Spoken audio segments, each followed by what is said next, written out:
샬롬, 반갑습니다 여러분. 한 주 동안 주 안에서 평안하셨죠? 오늘은 바울의 전도 여행 제4강입니다. 제가 기도하고 강의를 시작하도록 하겠습니다. 사랑의 하나님 아버지, 감사합니다.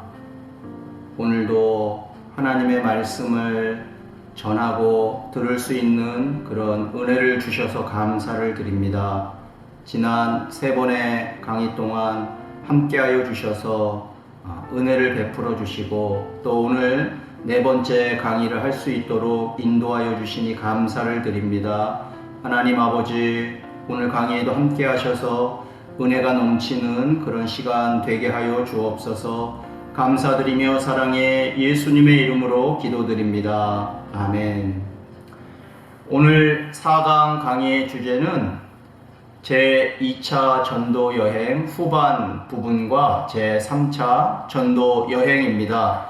지난주 우리는 바울의 2차 전도 여행에서 성령이 바울 일행을 유럽의 첫 관문인 마게도냐로 인도하시는 모습을 살펴보았습니다. 마게도냐의 첫 성인 빌립보에서 자색 옷감 장사 루디아를 만나는 장면까지 살펴보았는데요. 오늘은 그 이후부터 설명을 드리도록 하겠습니다. 루디아와 그 가족이 예수님을 영접하고 세례를 받은 이후에 빌립보에서 복음을 전하던 바울과 실라가 감옥에 갇히는 사건이 발생하고 맙니다. 그 사건은 뜻하지 않은 곳에서 발생합니다. 빌립보에 점치는 귀신 들린 여종 한 사람이 있었습니다. 이 점치는 귀신 들린 여종은 그 주인들에게 큰 이익을 주는 자였습니다. 그런데 점치는 귀신 들린 여종이 복음을 전하는 바울을 여러 날 동안 심히 괴롭게 하는 것이었습니다. 이에 바울이 그 귀신에게 예수 그리스도의 이름으로 나오라 명하였을 때 즉시 귀신이 점치는 여종에게서 나왔습니다. 사도행전 16장 16절에서 18절까지의 말씀인데요. 우리가 기도하는 곳에 가다가 점치는 귀신 들린 여종 하나를 만나니 점으로 그 주인들에게 큰 이익을 주는 자라. 그가 바울과 우리를 따라와 소리질러 이르되 이 사람들은 지극히 높은 하나님의 종으로서 구원의 길을 너희에게 전하는 자라 하며 이같이 여러 날을 하는지라. 바울이 심히 괴로워하여 돌이켜 그 귀신에게 이르되 예수 그리스도의 이름으로 내가 내게 명하노니 그에게서 나오라 하니 귀신이 즉시 나오니라. 점치는 귀신 들린 여종으로 수익을 얻던 주인들은 자기들의 수익이 끊어지게 되자 바울과 실라를 관리들에게 끌고 갑니다. 관원들에게 끌려간 바울과 실라는 매를 많이 맞은 후에 옥에 갇히게 됩니다. 사도행전 16장 23절 24절 말씀인데요. 많이 친 후에 옥에 가두고 간수에게 명하여 든든히 지키라 하니 그가 이러한 명령을 받아 그들을 깊은 옥에 가두고 그 발을 착고에 든든히 채웠더니 복음을 전하고 귀신을 쫓아냈다는 이유로 바울과 실라는 감옥에 갇히게 됩니다. 하나님께서 왜 이 두 사람으로 하여금 감옥에 갇히게 하셨을까요? 그 이유는 감옥의 간수와 그 집에 있는 모든 사람을 구원하시고자 하심이었습니다. 감옥에 갇혀 그 발에 착고가 채워져 있었음에도 한밤중에 바울과 실라는 하나님을 찬송하며 기도하였습니다. 이때 갑자기 큰 지진이 나면서 옥토가 움직이고 감옥의 문이 열리며 모든 사람에 매여 있던 것이 다 풀어졌습니다. 사도행전 16장 25절 26절 말씀인데요. 한밤중에 바울과 실라가 기도하고 하나님을 찬송하며 죄수들이 듣더라. 이에 갑자기 큰 지진이 나서 옥토가 움직이고 문이 곧 다 열리며 모든 사람의 매인 것이 다 벗어진지라.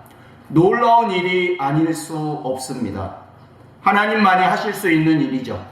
간수가 얼마나 놀랐겠습니까? 잠에서 깬 간수가 옥문들이 다 열린 것을 보고 절망을 했습니다. 죄수들이 이제 다 도망갔겠구나 생각하면서 칼을 빼서 자결하려 하였던 것입니다. 그때 바울이 크게 소리를 지릅니다. 사도행전 26장 27절 28절 말씀입니다. 간수가 자다가 깨어 옥문들이 열린 것을 보고 죄수들이 도망한 줄 생각하고 칼을 빼어 자결하려 하거늘 바울이 크게 소리질러 이르되 내 몸을 상하지 말라, 우리가 다 여기 있노라 하니, 이에 간수가 무서워 떨며 바울과 실라 앞에 엎드립니다. 그리고 이렇게 말합니다. 선생들이여, 내가 어떻게 하여야 구원을 받을 수 있습니까? 그때 바울과 실라가 말합니다. 사도행전 16장 31절 말씀인데요. 주 예수를 믿으라. 그리하면 너와 내 집이 구원을 받으리라. 아멘. 바울과 실라는 간수와 그 집에 있는 모든 사람에게 주님의 말씀을 전하였습니다. 그리고 간수와 그 온 가족이 세례를 받습니다. 사도행전 16장 32절부터 34절까지의 말씀입니다. 주의 말씀을 그 사람과 그 집에 있는 모든 사람에게 전하더라. 그 밤 그 시각에 간수가 그들을 데려다가 그 맞은 자리를 씻어주고 자기와 온 가족이 다 세례를 받은 후 그들을 데리고 자기 집에 올라가서 음식을 차려주고 그와 온 집안이 하나님을 믿음으로 크게 기뻐하니라. 여러분, 로마서 9장 18절에 이런 말씀이 있습니다. 그런즉 하나님께서 하고자 하시는 자를 긍휼히 여기시고 하고자 하시는 자를 완악하게 하시느니라. 하나님의 주권이 잘 드러나는 말씀이라고 할 수 있는데요. 하나님께서 하고자 하시는 자를 긍휼히 여기신다고 말씀하고 있습니다. 하나님께서 구원하고자 하시는 간수와 그 가족을 긍휼히 여기셔서 바울과 실라로 하여금 감옥에 갇히게 하셨다고 생각할 수밖에 없습니다. 우리도 때로는 감옥에 갇힌 것 같이 느껴질 때가 있습니다. 그럴 때 오늘 사도행전 말씀에 근거하여 바울과 실라처럼 기도하며 하나님을 찬송해야 할 것입니다. 자신의 신세를 한탄하며 원망할 것이 아니라 기도하며 하나님을 찬송할 때 우리 삶을 묶고 있는 착고와 같은 것이 다 풀어지는 은혜의 역사가 일어나리라 생각합니다. 바울과 실라로 하여금 감옥에 갇히게 하신 것도 하나님께서 하신 일이라고 할 수밖에 없습니다. 오늘날 우리에게 주어진 환경, 이 환경도 하나님께서 허락하신 것이라고 고백할 수밖에 없습니다. 하나님께서 왜 그들로 하여금 감옥에 갇히게 하셨습니까? 간수와 그 가족을 구원하기 위하여 바울과 실라로 하여금 감옥에 갇히게 하신 것입니다. 강의를 준비하며 하나님께서 떠오르게 해주신 생각을 간단하게 말씀드리고자 합니다. 저는 창원에서 부목사로 사역할 때 2번의 뇌종양 수술을 받았습니다. 2번의 수술 후 창원에서 사역하던 교회를 사임하고 서울로 올라오게 되는데요. 서울에 올라와서 지병으로 오랜 시간 병석에 계신 아버지를 주일마다 찾아뵙곤 하였습니다. 당시 아버지는 자택에 머무시면서 이렇게 어머니의 돌보심을 받고 있었는데요. 아버지는 어린 시절 교회에 출석을 하셨으나 어느 순간부터 교회에 다니지 않으셨습니다. 그래서 어린 시절부터 교회에 다녔던 저는 목사님과 전도사님, 선생님들의 말씀을 듣고 아버지의 영혼 구원을 위하여 오랜 시간 기도해 왔습니다. 모교회, 어렸을 때부터 다녔던 모교회에 부모님이 살고 계셨기에 저는 주일 예배를 모교회에서 드리고 매주 부모님 댁을 찾아뵙곤 하였습니다.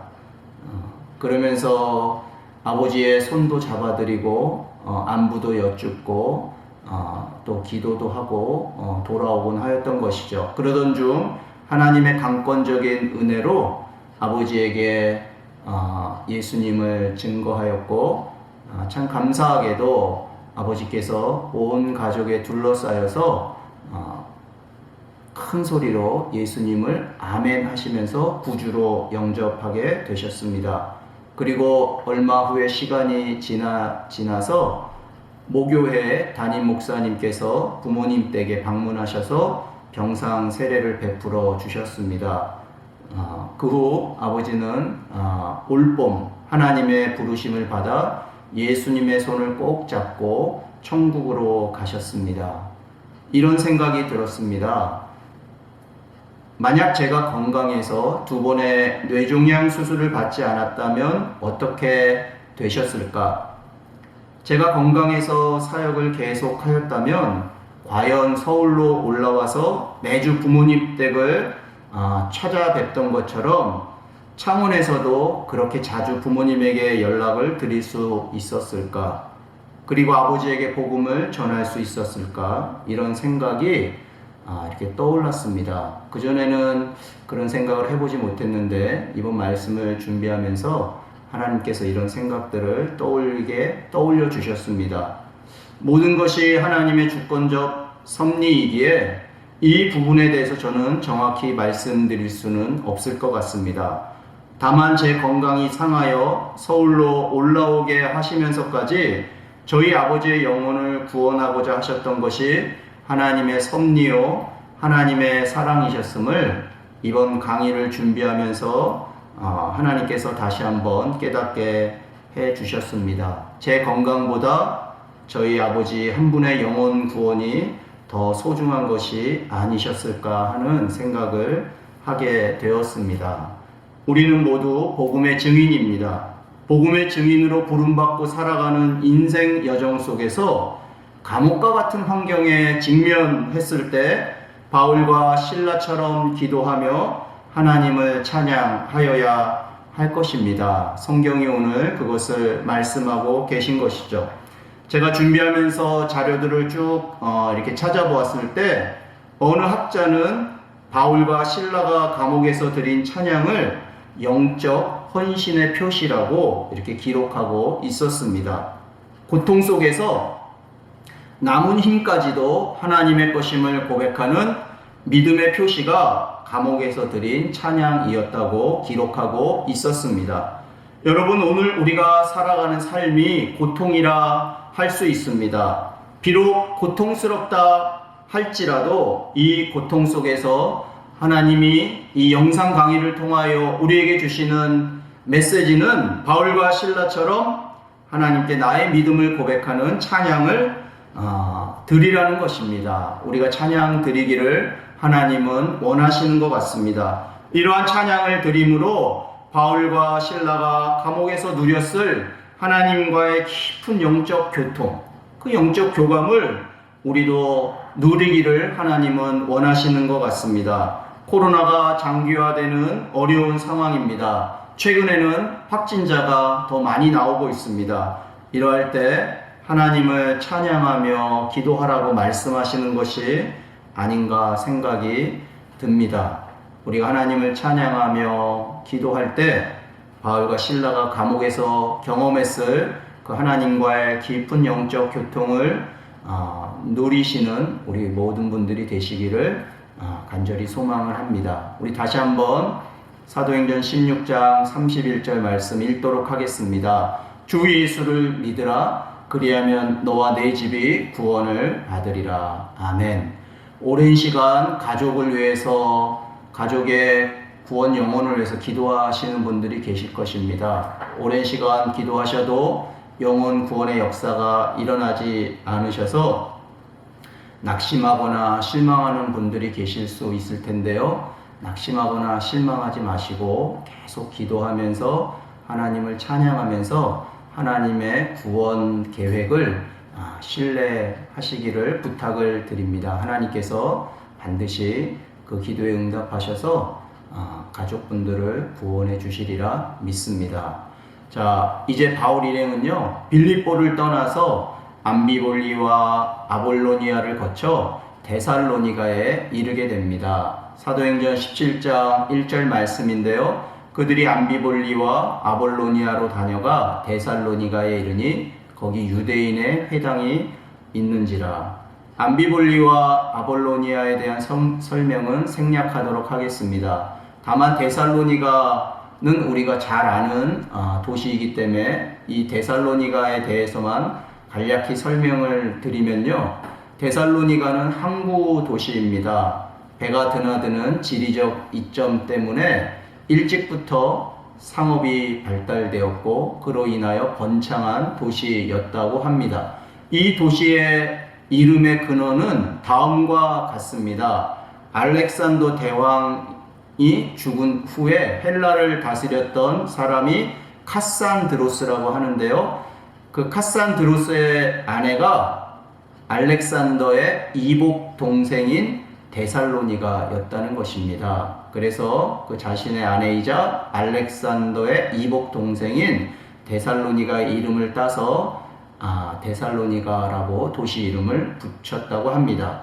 바울 일행이 데살로니가에 도착했을 당시 이렇게 주민의 대부분은 마게도냐인과 헬라인이었다고 하고요. 회당이 있었던 것으로 보아서 상당수의 디아스포라 유대인이 있었던 것으로 보입니다.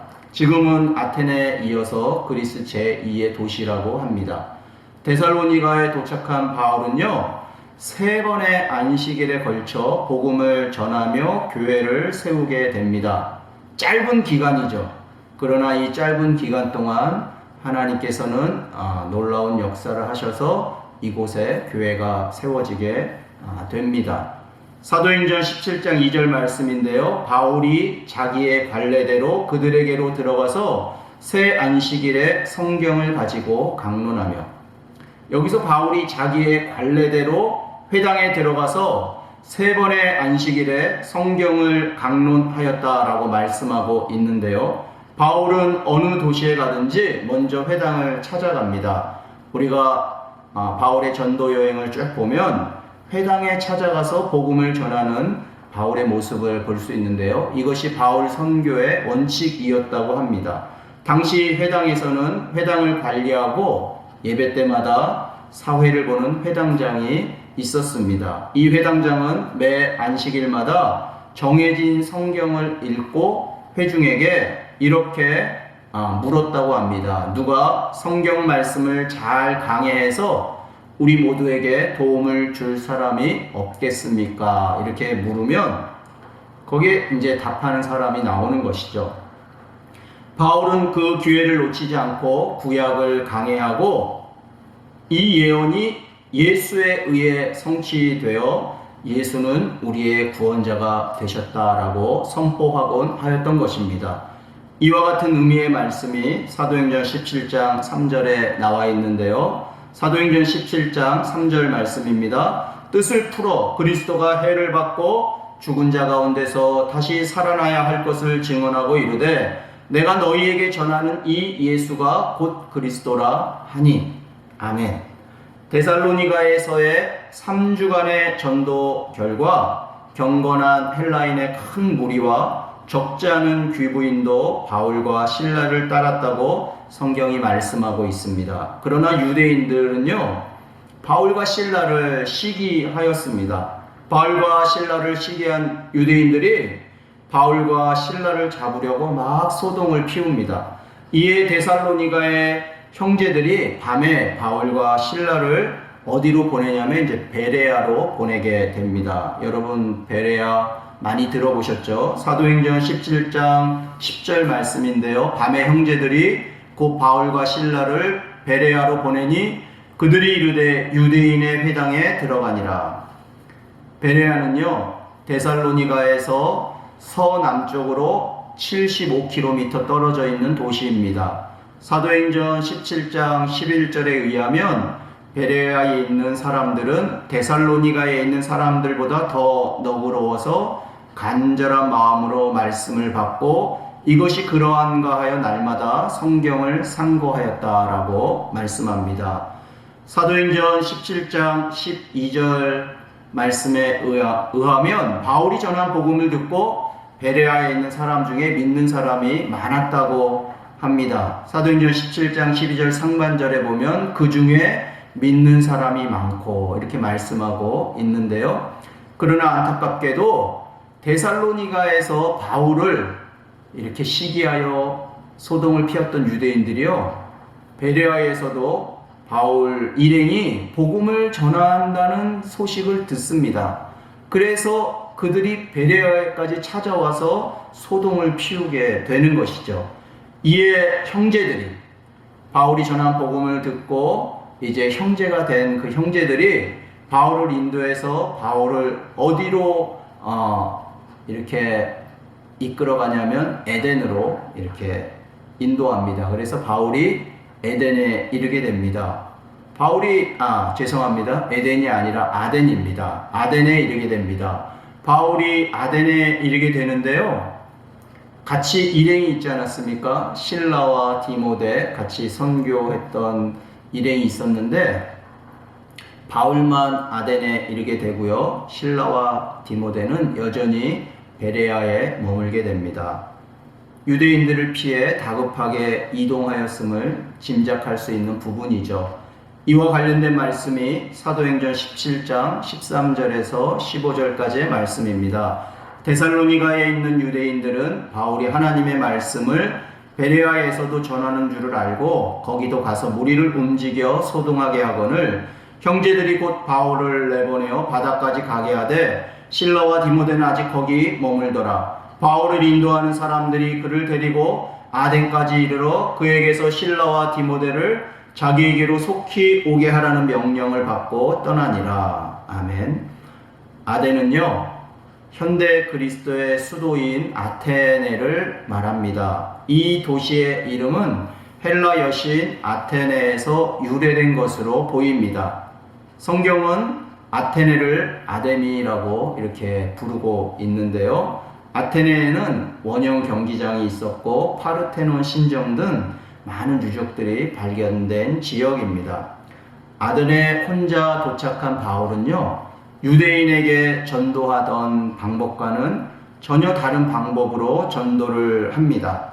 회당에서뿐 아니라 장터에서 또 아레오바고라는 언덕에서 복음을 전하고 동시에 철학자들과 변론하는 모습도 볼 수가 있는데요. 이와 관련된 말씀이 사도행전 17장 16절에서 19절까지 잘 기록되어 있습니다. 바울이 아덴에서 그들을 기다리다가 그 성에 우상이 가득한 것을 보고 마음에 격분하여 회당에서는 유대인과 경건한 사람들과 또 장터에서는 날마다 만나는 사람들과 변론하니 어떤 에피크로스와 스토아 철학자들도 바울과 쟁론할세 어떤 사람은 이르되 이 말쟁이가 무슨 말을 하고자 하느냐 하고 어떤 사람은 이르되 이방 신들을 전하는 사람인가 보다 하니 이는 바울이 예수와 부활을 전하기 때문이로라. 그를 붙들어 아레오바고로 가며, 여기서 아레오바고는 아덴의 아크로폴리스 서편에 있는 암석으로 된 언덕이라고 합니다. 이 아레오바고로 가며 말하기를 네가 말하는 이 새로운 가르침이 무엇인지 우리가 알 수 있겠느냐, 이렇게 말씀하고 있습니다. 이제 바울은 고린도를 향하여 이동하게 됩니다. 아덴을 떠난 바울은 고린도에 이르게 됩니다. 여러분, 우리가 최근에 고린도 전서 주일 설교를 듣고 있는데요. 고린도는 바울이 도착했을 당시 그리스에서 가장 번영하는 도시였고 로마 제국에서도 가장 큰 도시 중에 하나였습니다. 원래 고린도는 유서 깊은 그리스의 도시였으나 로마 군대에 정복되어 로마 식민지가 되고 맙니다. 고린도는 아가야 지방을 관할하는 로마 총독의 본부가 되었으며 인구는 아테네를 능가하였다고 합니다. 고린도는 원래 퇴역한 군인들이 머무는 처소로 건설되었다고 합니다. 그러나 좁은 해협에 위치하고 있는 특수한 지리적 위치 때문에 그리고 중요 항구로서의 역할을 했기 때문에 무역이 발달하고 문화가 발달한 그런 중심 도시가 되었다고 합니다. 그래서 고린도는 부유한 문화 도시였고 고린도 시민들은 아테네 시민들처럼 많은 신들을 섬겼다고 합니다. 바울은 고린도에 도착해서 천막 만드는 일을 생업으로 하고 있던 부부를 만나게 되죠. 그 부부의 이름은 아굴라와 브리스길라입니다. 그리고 얼마 안 있어서 베레아에 머물러 있던 실라와 디모데가 이제 고린도로 내려오게 되죠. 그래서 서로 합류하게 되는데요. 이때 성경은 바울이 하나님의 말씀에 붙잡혔다 이렇게 말씀합니다. 하나님의 말씀에 붙잡혀 유대인들에게 예수는 그리스도라 밝히 증언했다 말씀하고 있는데요. 이 여름 하나님의 말씀에 붙잡혀 살아가는 우리 모두가 되기를 주님의 이름으로 축원을 드립니다. 이와 관련된 말씀이 사도행전 18장 1절에서 5절까지 나와 있습니다. 그 후에 바울이 아덴을 떠나 고린도에 이르러 아굴라라 하는 본도에서 난 유대인 한 사람을 만나니 글라우디오는 로마의 황제의 이름입니다. 글라우디오가 모든 유대인을 명하여 로마에서 떠나라 한 고로 그가 그 안에 브리스길라와 함께 이달리아로부터 새로 온지라. 바울이 그들에게 가매 생업이 같음으로 함께 살며 일을 하니 그 생업은 천막을 만드는 것이더라. 안식일마다 바울이 회당에서 강론하고 유대인과 헬라인을 권면하니라. 실라와 디모데가 마게도냐로부터 내려오매 바울이 하나님의 말씀에 붙잡혀 유대인들에게 예수는 그리스도라 밝히 증언하니. 아멘. 그 이후에 이제 사도행전 18장 11절 말씀을 보면 바울은 고린도에 1년 6개월을 머물렀다 말씀하고 있습니다. 1년 6개월 동안 고린도에 머물면서 바울은 하나님의 말씀을 가르치는데요. 사도행전 18장 11절 말씀입니다. 1년 6개월을 머물며 그들 가운데서 하나님의 말씀을 가르치니라.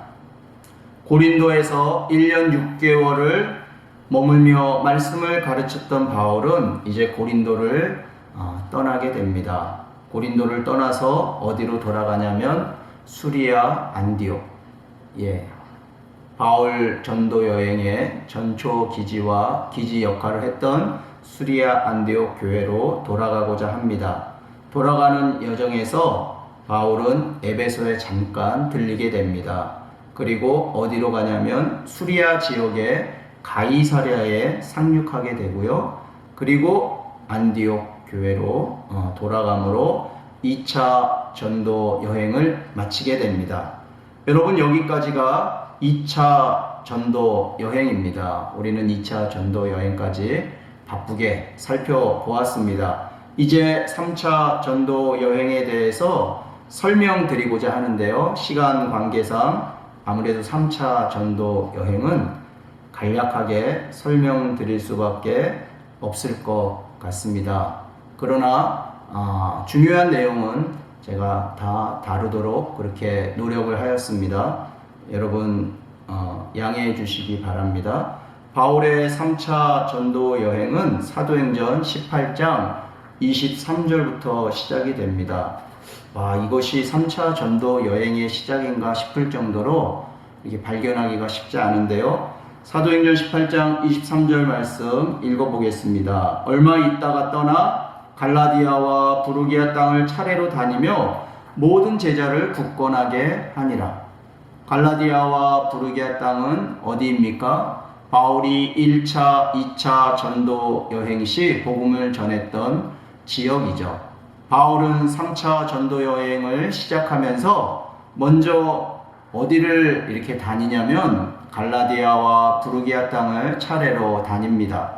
그러면서 1차, 2차 전도 여행 시 예수님을 영접하고 제자가 된 그 제자들을 말씀으로 굳건하게 합니다. 갈라디아와 부르기아 지역을 차례로 다닌 바울은 이제 에베소에 도착하게 됩니다. 사도행전 19장 1절 말씀인데요. 아볼로가 고린도에 있을 때에 바울이 윗지방으로 다녀 에베소에 와서 어떤 제자들을 만나. 여기서 윗지방은 소아시아의 북부 지역을 의미하는 것입니다. 여러분, 바울이 에베소에 도착을 했는데요. 에베소에서 바울이 사역하는 모습을 살펴보면 바울의 3차 전도 여행의 주 목적이 에베소 방문이 아니었나 하는 생각이 듭니다. 여러분, 1차 전도 여행하면 어느 지역이 떠올라야 된다고 말씀드렸습니까?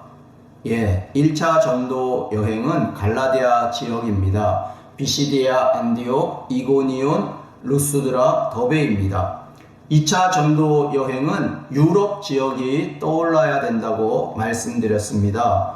환상 중에 마게도냐 사람이 나타나서 마게도냐로 건너와 우리를 도우라 라고 했던 말씀 기억나시죠?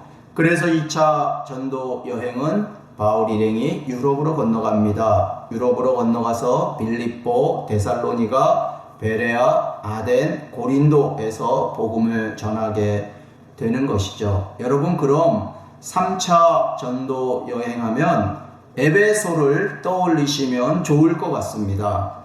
두란노 서원이라고 들어보셨을 겁니다.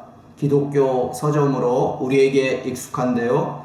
두란노 서원은 바울이 3차 전도 여행 시 2년 동안 머물며 하나님의 말씀을 가르쳤던 것입니다. 사도행전 19장 8절에서 10절까지의 말씀인데요. 바울이 회당에 들어가 석 달 동안 담대히 하나님 나라에 관하여 강론하며 권면하되 어떤 사람들은 마음이 굳어 순종하지 않고 무리 앞에서 이 도를 비방하거늘 바울이 그들을 떠나 제자들을 따로 세우고 두란노 서원에서 날마다 강론하니라. 2해 동안 이같이 하니 아시아에 사는 자는 유대인이나 헬라인이나 다 주의 말씀을 듣더라. 에베소에 도착한 바울은 관례대로 처음에는 회당에 들어가서 석 달 동안 하나님 나라에 관하여 강론합니다. 그러나 마음이 굳어서 순종하지 않던 사람들이 무리 앞에서 바울이 전하는 복음을 비방하게 되고 바울은 그 비방하는 사람들을 떠나서 제자들을 따로 세우게 되는 것이죠. 이것이 바로 두란노 서원인 것입니다.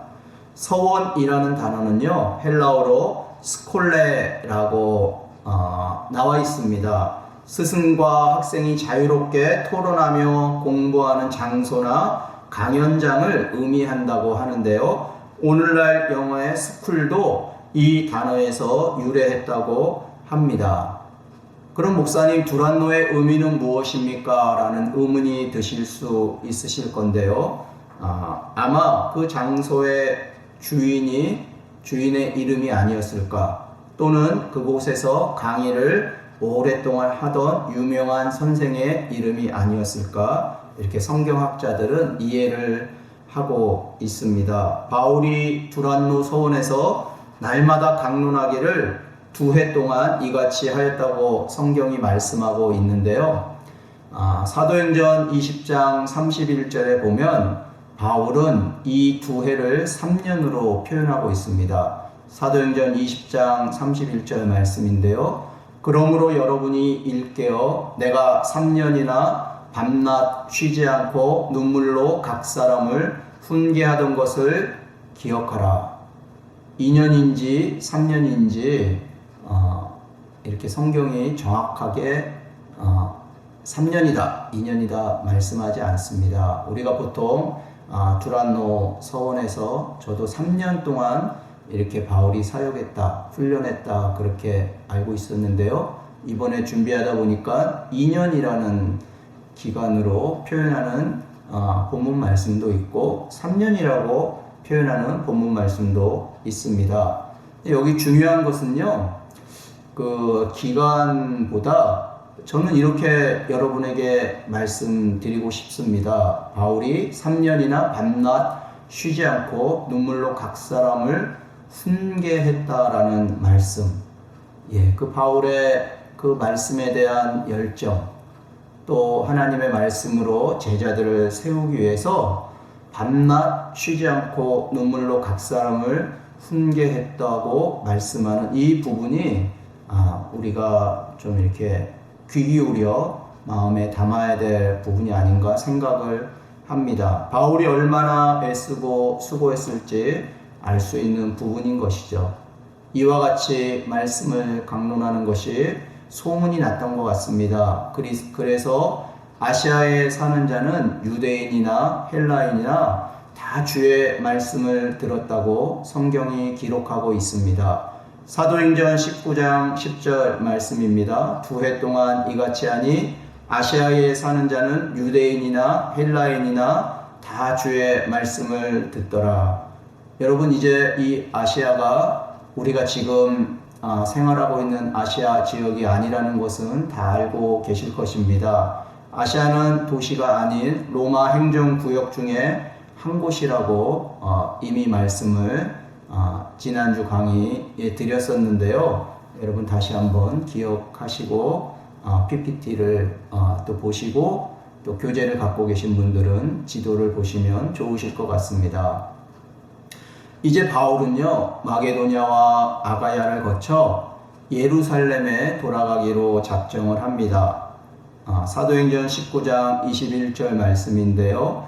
이 일이 있은 후에 바울이 마게도냐와 아가야를 거쳐 예루살렘에 가기로 작정하여 이르되 내가 거기 갔다가 후에 로마도 보아야 하리라 하고, 마게도냐는 지난 강의 때 설명을 드렸지만 아가야에 대해서는 설명을 드리지 못했습니다. 아가야도 지역입니다. 여러분, 도시가 아닙니다. 아가야는 로마에 속해 있던 한 송령으로 마게도냐의 남단을 일컫습니다. 원래는 마게도냐 그 넓은 지역을 아가야로 불렀다고 합니다. 그런데 로마 황제 아우구스투스가 넓은 지역의 아가야를 북쪽 지역은 마게도냐, 남쪽 지역은 아가야로 명칭했다고 합니다.